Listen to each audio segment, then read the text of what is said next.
Mentioned that HSP had a number of special reasons for wanting to be involved in this conference, and one of them was a project that was just coincidentally running at the same time period. So I'd like to start by talking about that because it gave rise to this session that we're going to have next. In 2014, we received a grant from the Pew Center for Arts and Heritage in order to undertake a project entitled An Embedded Artist.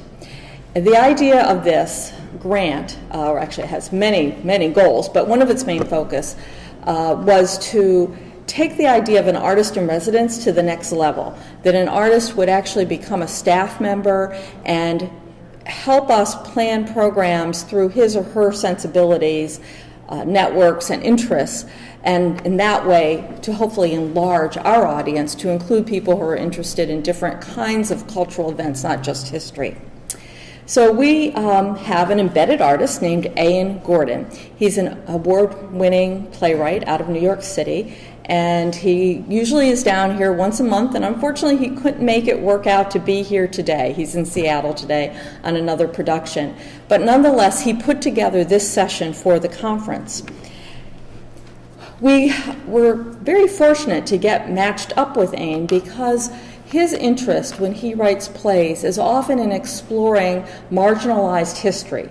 He will go into an archive or a museum, and he will be tantalized by the people around the edges about whom not much is known, just enough so you know they're part of the historical record, but not more beyond that, and then use that as his inspiration and content for creating a theatrical piece.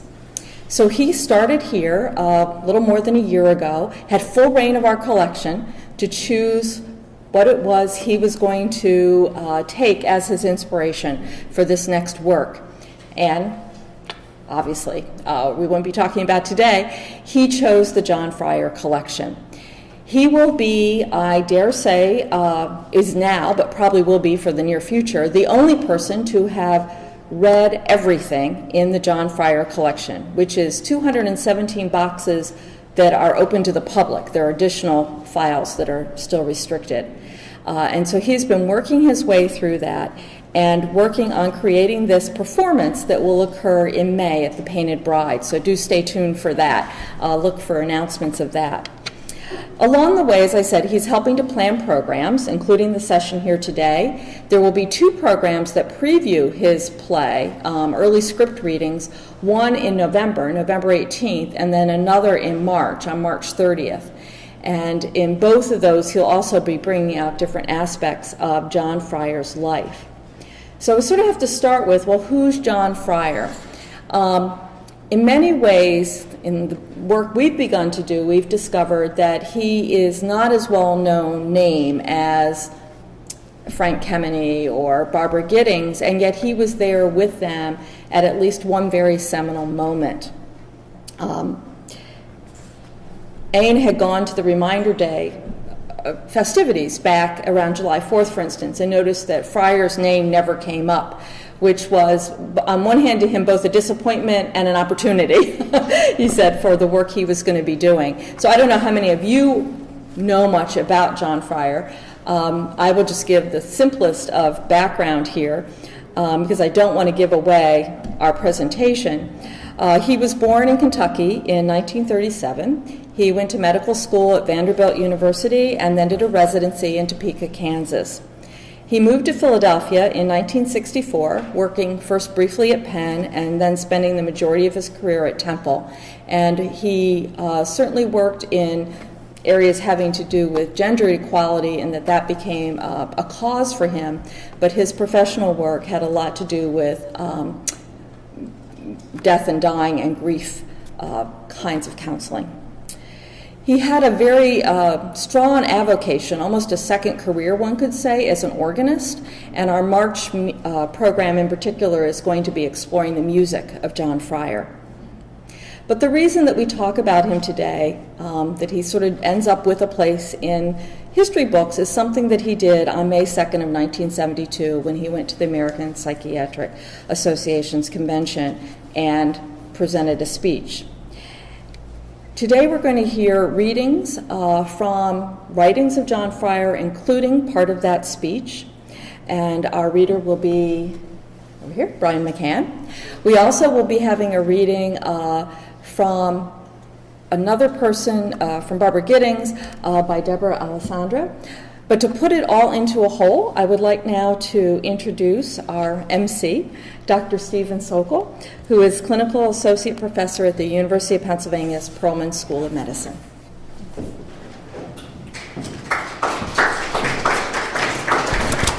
Great. Thanks so much, Beth. Can you hear me? Okay. So John Fryer was a psychiatrist, and I was familiar with his name, but didn't know much about him until preparing for today. And he's a well-known name, but it is interesting that we don't know that much about him. He is really important. So what he did as an advocate, we'll get to, but what is unique about him is that he was a psychiatrist who, in a way that was reasonable for him, was able to advocate for gay people and for the gay psychiatric community in 1972. So let me just give some background for the time in which he arose as a medical student and resident and practicing psychiatrist. So in the 1960s, he was in his 20s, and by that time, psychiatry used what's called the DSM, or the Diagnostic and Statistical Manual of Mental Disorders. That was the psychiatric nomenclature, like the Bible of psychiatry. The DSM took descriptions of patients' experiences, put into signs, what you can see, and symptoms, what one experiences, and puts them into categories. And the categories really are useful in general, in theory. The categories... The categories, let's say depression, are important because what happens with the category is that we can say, well, this is a lump of people with certain features, and we can figure out the prognosis, what happens over time, and figure out treatments. With diagnoses like homosexuality, it's challenging here because there's a lot of social stigma that gets into the situation when you diagnose someone with something. So if you give a diagnosis for something, it's because there's a social meaning to that. There's something wrong. There's a disorder, an illness. And then when you diagnose something, there are social ramifications of that, including stigma. So the DSM-1, the first iteration of the DSM, came out in 1952, and in that, homosexuality was viewed as sociopathic personality disturbance. The second iteration, DSM-2, came out in the late 1960s when, as we saw, it was sexual orientation disturbance. In the 60s, the background in psychiatry was largely psychoanalytical, and there were some biological thinking and interventions that occurred at that time. Basically, psychoanalysis, especially in Philadelphia, ruled, and the common ways of thinking about homosexuality were the typical distant father, demanding an enmeshed mother hypothesis. But as we know, at least in my generation, that was Jewish men, and not all Jewish men are gay. So we know that can't possibly be the case. But that was really the idea of the reasons for being homosexual. There were concrete reasons, too, with that. That is, a homosexual man. And this is all about men, by the way. There's nothing about homosexual women, but just typical sexism. But the idea was that a homosexual man was like a woman, was choosing to take a woman's identity, that one wasn't comfortable with one's masculinity. And really that way of thinking held in psychoanalysis really for quite some time. And there were some treatments that were used, the biological treatments, in addition to psychoanalysis, but treatments like lobotomy, like electroconvulsive therapy, which does have its place even now, but not for, obviously, for homosexuality. And aversive therapy, that is behavioral therapy. So it's sort of like the Book of Mormon, when you say, I'm thinking gay thoughts, well, it's a light switch, turn it off, like a light switch in the Book of Mormon, if you've seen that. The idea of conversion therapy or aversive therapy is if you're thinking something, or especially feeling something leading you to think something, just turn it off. And that's the idea of conversion therapy, too, that still persists to this day, unfortunately. So John Fryer, there's some conflict about his residency, but my understanding is that he actually came to Philadelphia in part to do a residency at the University of Pennsylvania. At that time, it was Philadelphia General Hospital, and he was, well, we'll see, but that was sort of tough. For me, I came to Penn for my residency basically 20 years after he did, and it was light years different, my experience from his. So what follows is a series of excerpts from letters that help us chart Fryer's moral and personal evolution toward the moment he would step forward as Dr. Anonymous, which was at the American Psychiatric Association meeting in 1972. And actor Brian McCann will read.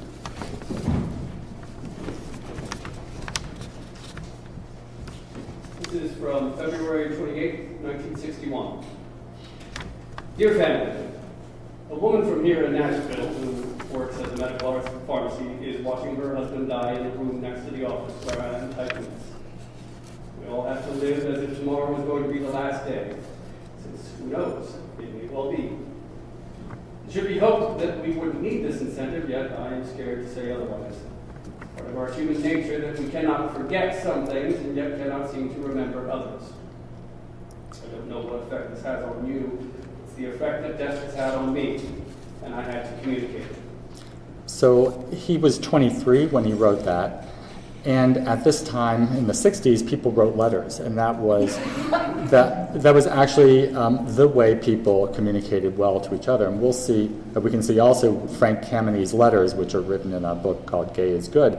He wrote and wrote and wrote, and that was how people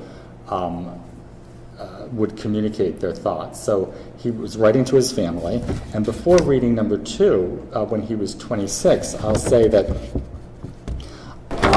the life of a gay psychiatrist at that time in the 60s was this, that there was no room to be out at all as a gay psychiatrist. You would be fired from your position because it was unacceptable to be gay.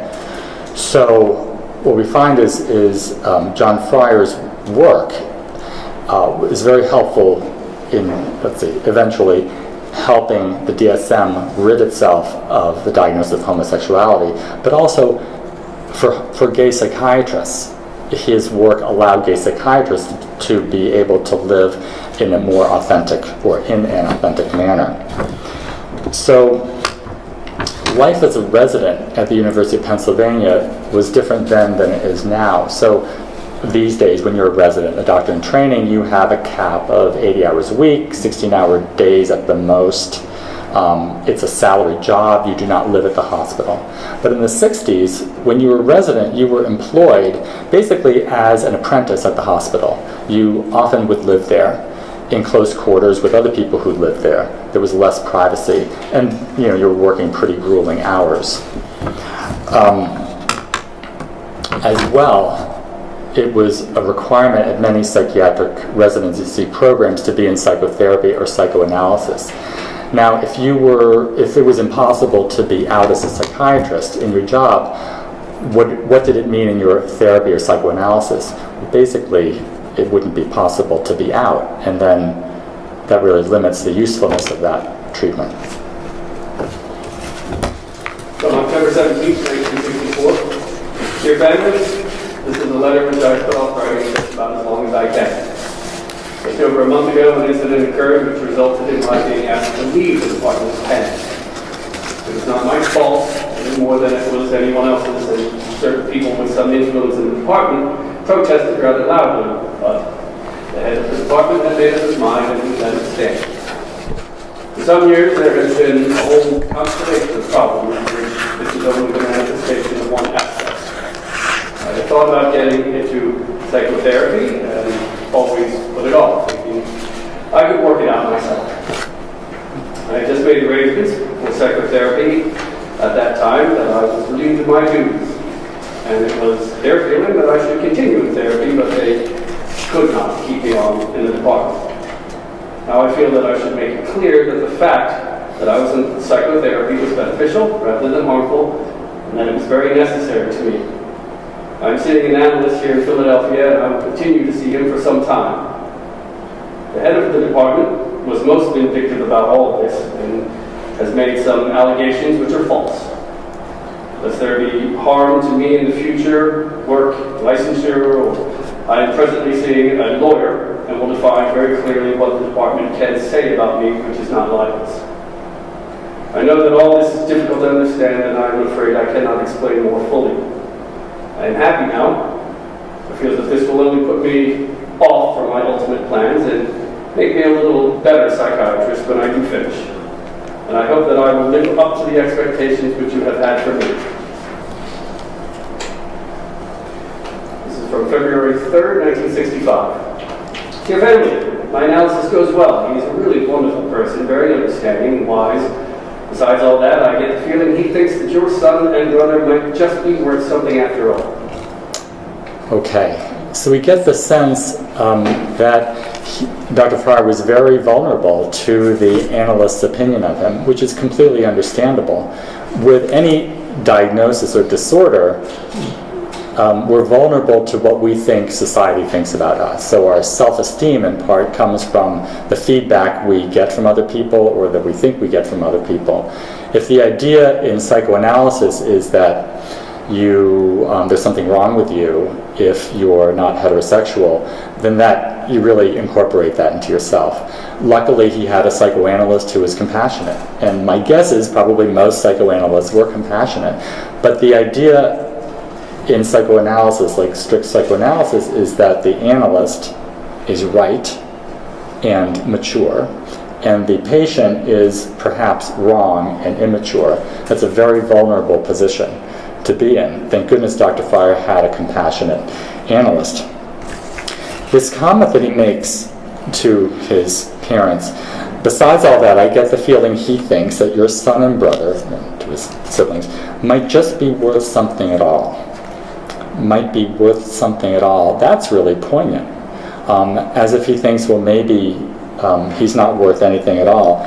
And this gets to the concept of self-esteem, which is the whole point of when you have a diagnosis of anything.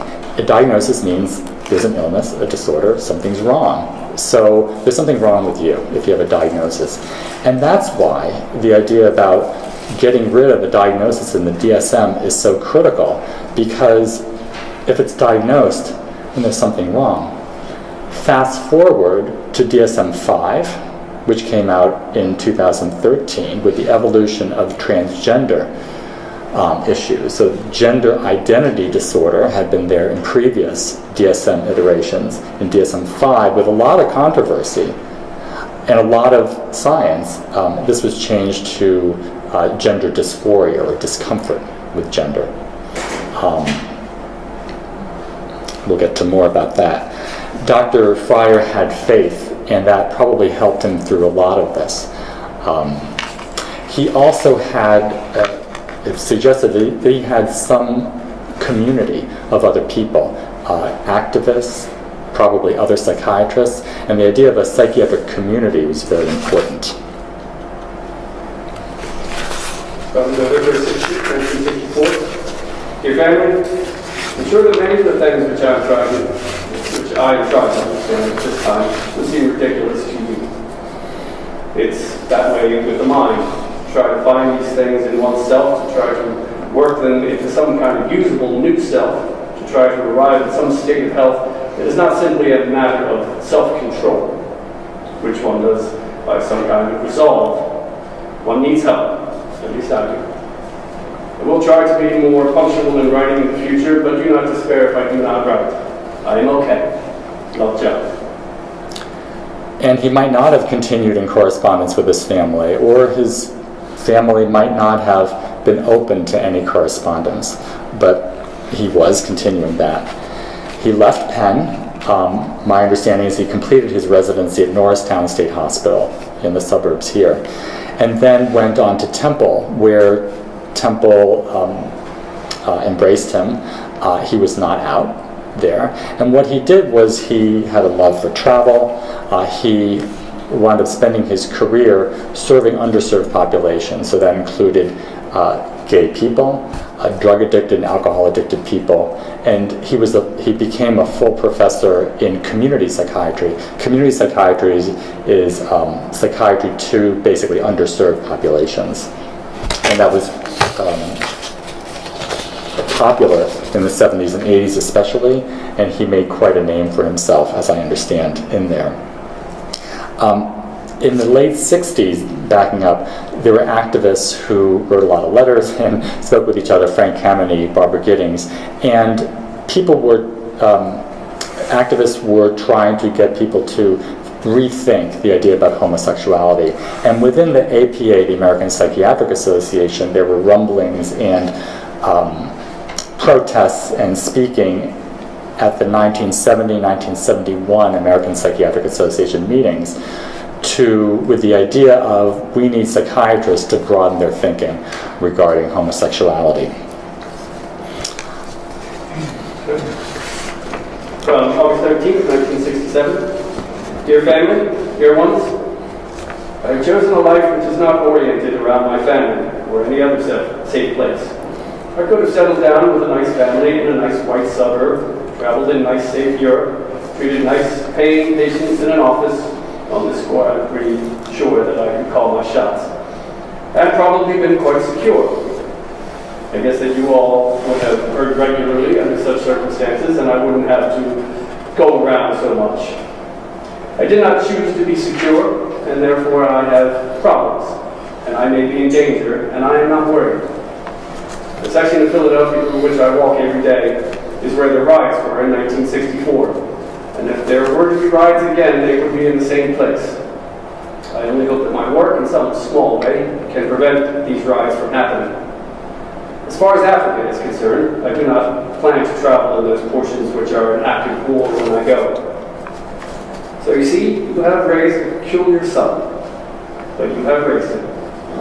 And I remember a daddy who was concerned about poor farmers, who did a lot for a lot of people that never paid him in money. And I remember Mother and Georgia Ann, the mother's concerned about doing the right thing. And I remember a sister who got involved in all sorts of charity, and she still gives a lot of herself. And you three taught me a lot, and I am grateful.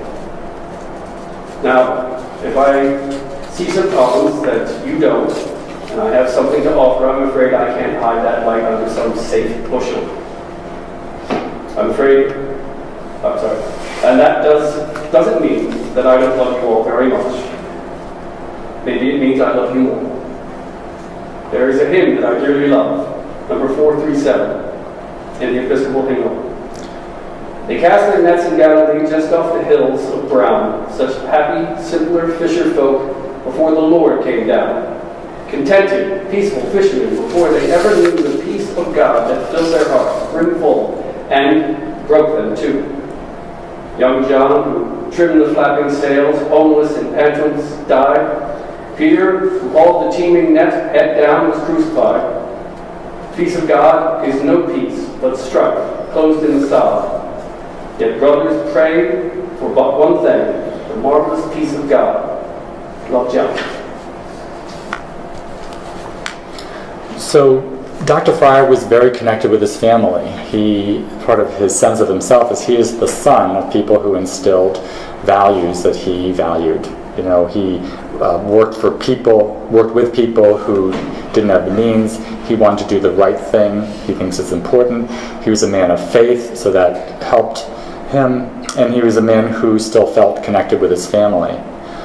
So when he was 35, 1972, he was approached by Barbara Giddings and Frank Kameny, who had convinced the American Psychiatric Association to participate on a panel. So Barbara Giddings, Frank Kameny were going to participate with two psychiatrists, not gay-identified psychiatrists, at the American Psychiatric Association. But then they decided, well, why don't we have a gay psychiatrist? But remember, you couldn't be a gay psychiatrist, an out gay psychiatrist, and keep your job.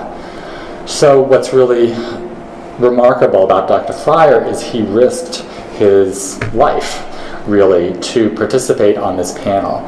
The way he did it was he put on a mask, a wig, a big tuxedo like a muumuu, and had a voice-altering microphone so that people could not tell who he was. And either he was successful completely, or people never let on until he came out 22 years later and said, "I am Dr. Anonymous." So Brian will read the speech that he gave, and this is really remarkable because what it did was it helped fuel an effort to remove the diagnosis of homosexuality from the DSM. I'm a homosexual.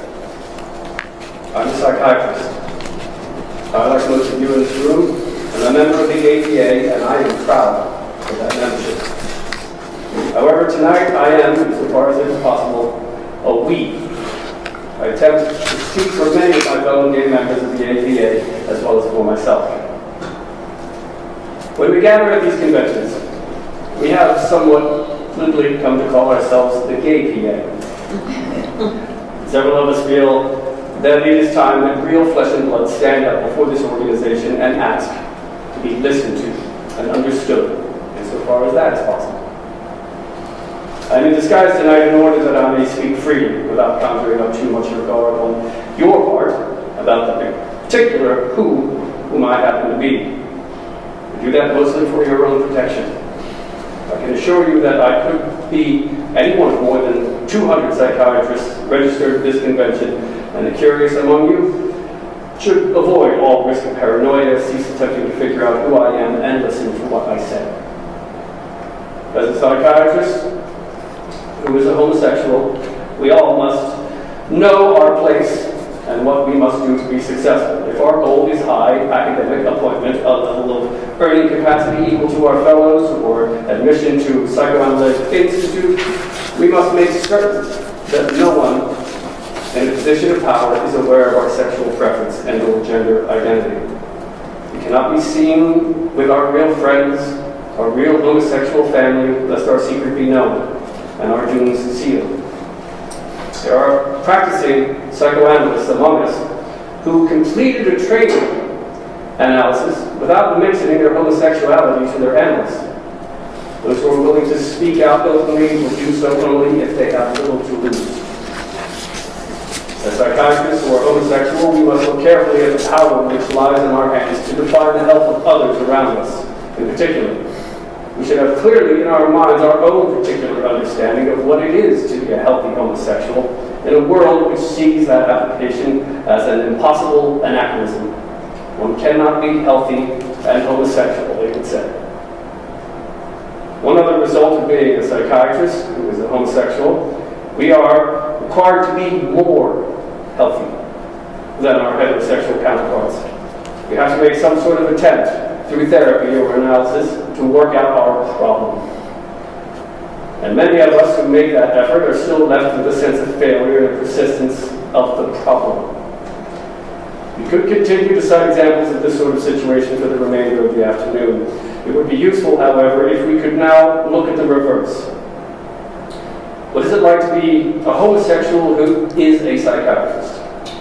Most of us are the gay VA members do not wear our badges at the Bayou Landing, that's a gay bar in Dallas, or the local canal baths. If we did, we would risk the derision of all the non-psychiatrist homosexuals.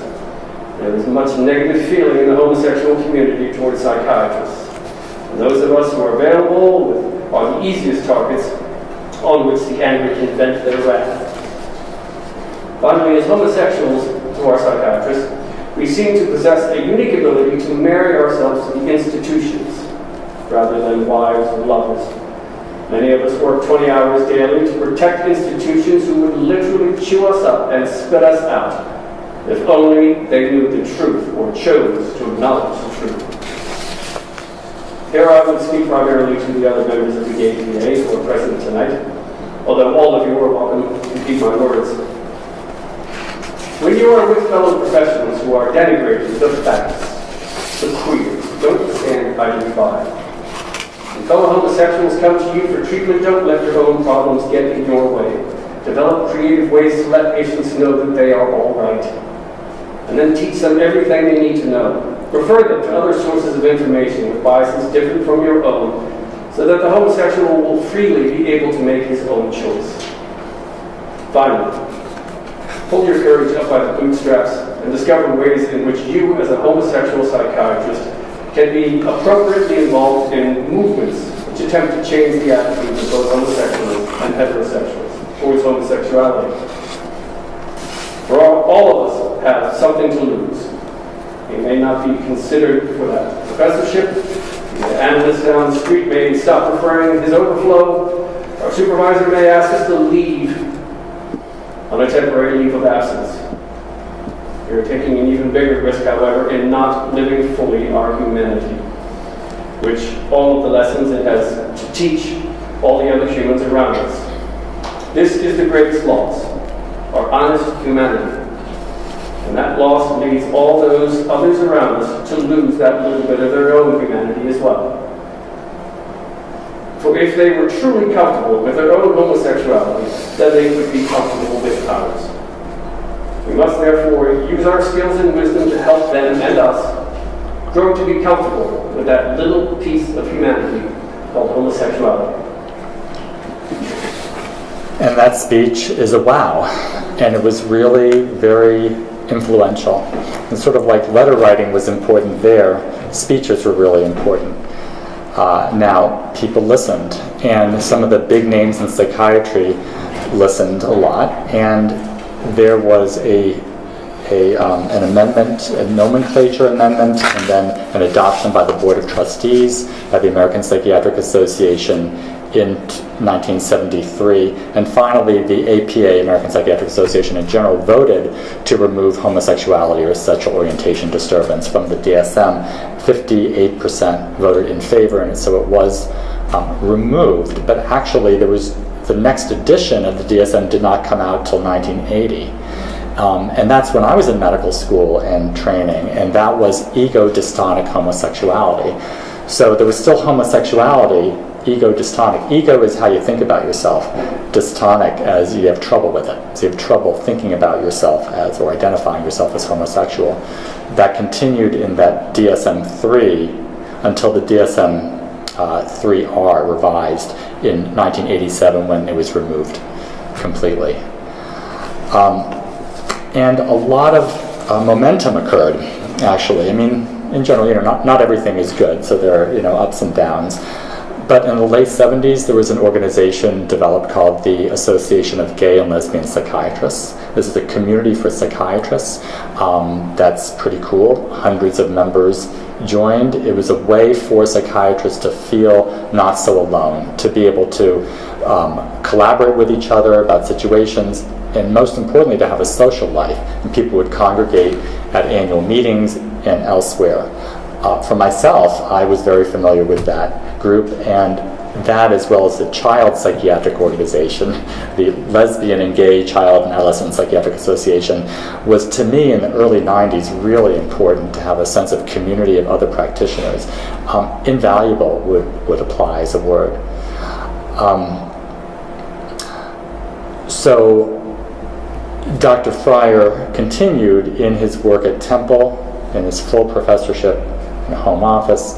He died in 2003 from pulmonary complications. And the Association of Gay and Lesbian Psychiatrists conferred an award for him, which will be read. And as well, his alma mater at Vanderbilt, the Alumni Association conferred an award for him, a Distinguished Alumnus Award. So we'll hear from the Barbara Giddings acceptance speech for the John Fryer Award.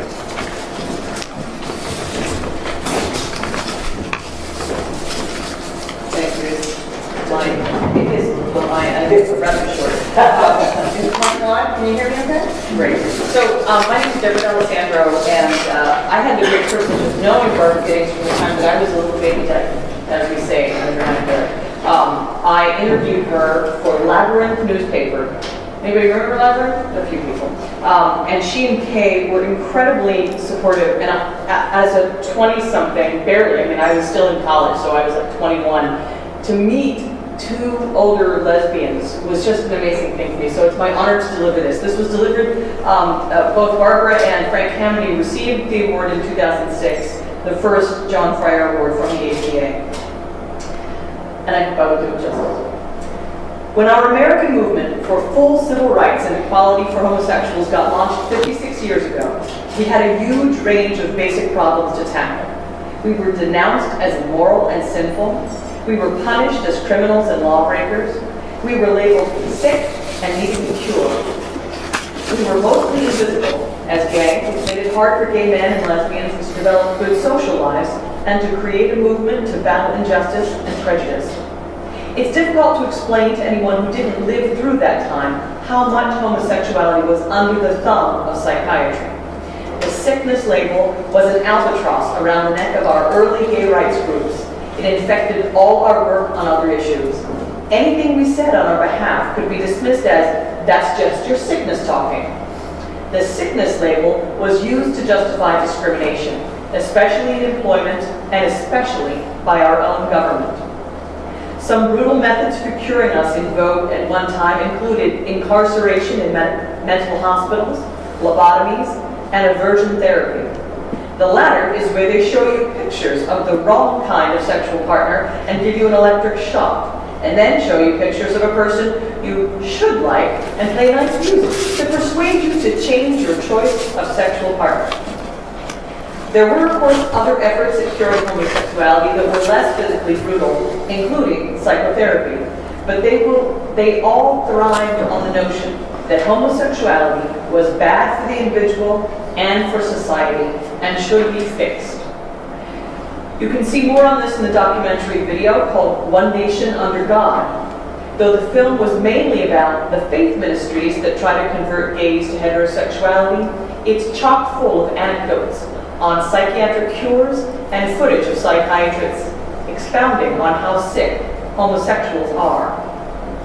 You all know about one book that especially popularized the sickness view, Homosexuality, a psychoanalytic study, published in 1962, claimed to be a scientific study comparing a group of gay men in psychoanalysis with a group of heterosexual men also in analysis.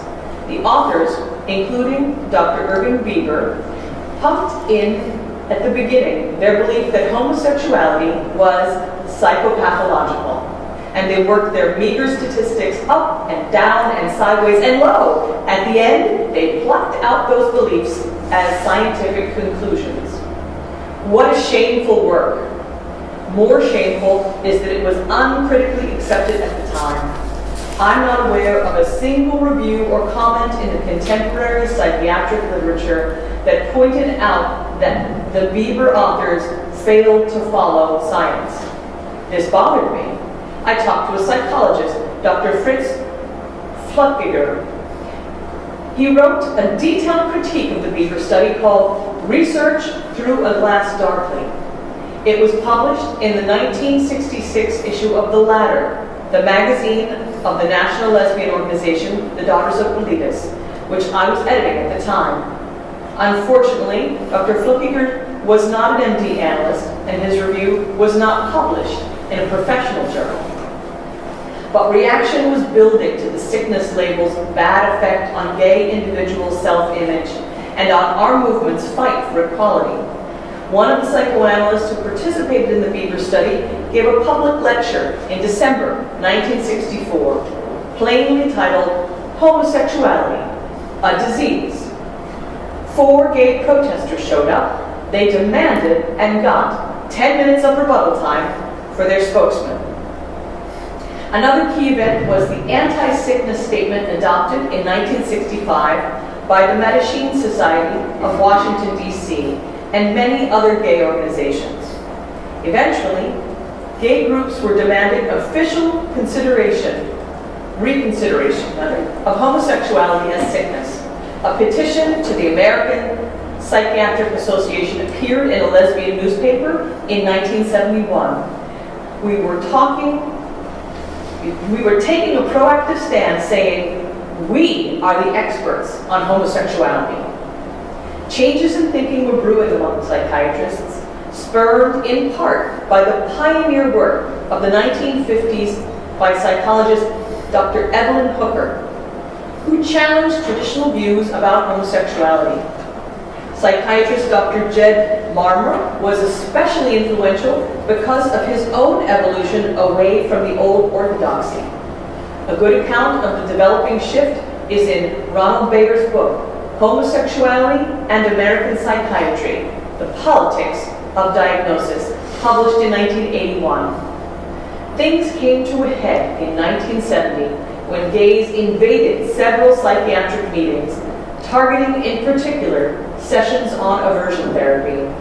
Protesters seized microphones and denounced psychiatry for hurting instead of helping us. The angry disruptors said, "Stop talking about us and start talking to us." Wisely, the APA met this demand, and in 1971, at its 1971 meeting in Washington, D.C., there was a panel of gay people, including Frank Kameny, titled Lifestyles of the Non-Patient Homosexuals. We jokingly called it Lifestyles of the Impatient Homosexuals. But it was the first time the APA acknowledged that there are homosexuals who are not in therapy and have no need of it. Also, Frank and I disrupted a lecture on aversion therapy and forced an exhibitor of aversion therapy materials to remove the slides he was selling for use on homosexuals. The next year, 1972, Frank and I were invited to be on a panel in Dallas called Psychiatry, Friend or Foe to Homosexuals, a Dialogue. My partner Kay said, "This isn't right. Here you have two psychiatrists pitted against two gays, and what you really need is someone who is both." The panel moderator, Dr. Kent Robinson, agreed to add a gay psychiatrist if we could find one. In 1972, who would come forward? Oh, how we searched. Kay and I wrote letters and made phone calls around the country. Remember, no email in those days. At last, John Fryer said yes, and provided that he could wear a wig and a mask and use a voice-distorting microphone, Dr. Anonymous was born. We smuggled him in his disguise through back corridors into a packed lecture hall. He really rocked the audience, speaking as a closeted gay person to his own colleagues, telling why he couldn't be open in his own profession. To back up John Fryer, I read excerpts from letters I solicited from other gay psychiatrists who felt they had to decline to be on the panel. Also at the 1972 APA meeting, Frank and I were given a booth in the exhibit hall. With much help from friends, I set up an eye-grabbing display titled Gay, Proud, and Healthy, The Homosexual Community Speaks. Frank wrote the flyer. This exhibit featured the word love in big letters.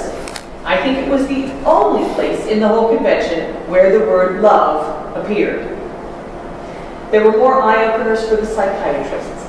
At APA's dinner dance at the conclusion of the conference, Frank took as his date Philip Johnson, a gay activist from Dallas. And when the band struck up a waltz, Frank and Phil sailed out onto the dance floor. The other heterosexual dance couples all pretended they didn't see what they saw. Meanwhile, behind the scenes in APA, the wheels were already turning to consider taking homosexuality off of the list of mental disorders as part of the general revision of the Diagnostic and Statistical Manual. This long and difficult debate is well recounted in Bader's book. When the Board of Trustees endorsed the recommendation to delist homosexuality in December 1973, a major Philadelphia paper headlined its story, "Homosexuals Gained Instant Cure." The trustees also passed a civil rights resolution opposing laws and official discrimination against gay people. Of course, a stroke of the pen doesn't change attitudes. Objections to the official cure were contested by psychiatrists who petitioned for a referendum of APA membership that took place in 1974. This political battle is told in detail in Bayer's book. Mindful of the need for continuing education, APA gave the National Gay and Lesbian Task Force exhibit space at several later conferences. In 1976 in Miami, we presented Homophobia, Time for Cure, with displays of materials illustrating anti-gay attitudes and policies and practices. Part of our prescription to cure homophobia included photos of gay couples. Surprisingly, they drew strong reaction. One dubious doctor asked, "Do these relationships really work?" Many psychiatrists were used to thinking of us as miserable patients with troubled lives, and they needed to see some reality. At this time, 1976, gay psychiatrists were coming out of the closet and had launched the GLP caucus, whose newsletter was on hand. Its members helped staff the booth and talk to colleagues. My last APA exhibit, Gay Love, Good Medicine, was in Atlanta in 1978. Again, we featured gays not as patients, but living happy and healthy lives. And this time, I was able to get 5 gay psychiatrists willing to be in the exhibit with their photos and credentials. Quite a breakthrough. The GLB caucus in APA is now taking steps to become an official subgroup of APA. Still, the closet was emptying slowly. One psychiatrist wrote the piece, An Invisible Gay Psychiatrist, for distribution at the 1978 conference. He urged those who couldn't come out to take other specific steps to push things along. By 1979, the GLB caucus went fully public by taking part in the gay community's first National March on Washington.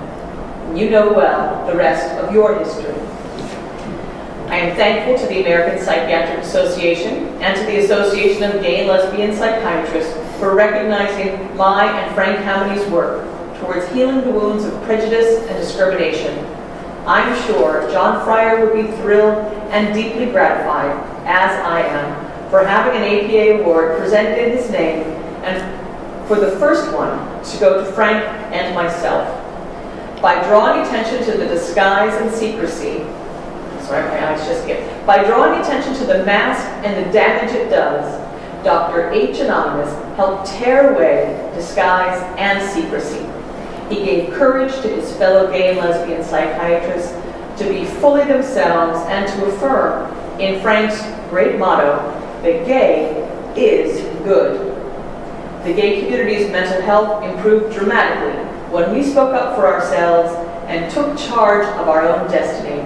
I am so glad I was a player in this part of gay history and that I got to know the incomparable John Fryer.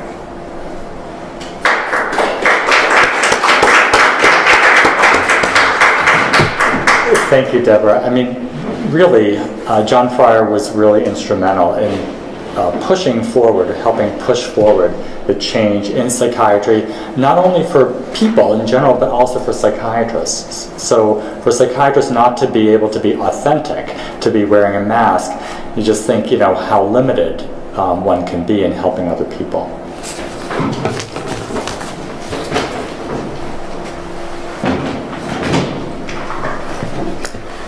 I want to thank all three, Brian, Deborah, and Stephen, for really bringing to life this particular moment. And we're going to be heading now into a break.